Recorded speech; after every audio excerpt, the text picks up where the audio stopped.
be a piece of hoof in there. That's what gives it the flavor.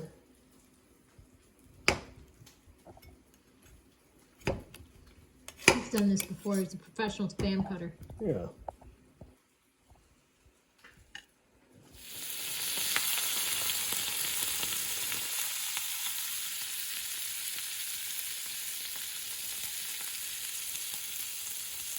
Plate's empty.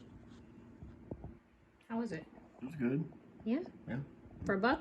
Yeah, it was really good actually. I thought it was better than the one of the other things we got one time. Oh, the dollar store one? Yeah, it was better than that. Oh, good.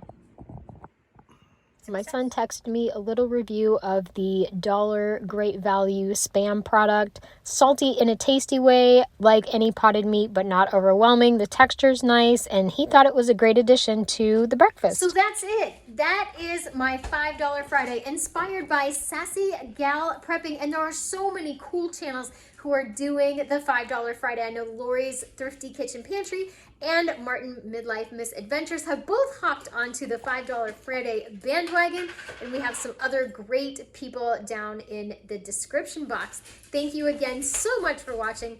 And remember, everybody, I would rather be a year early than a day late, so stock those pantries for $5 a week.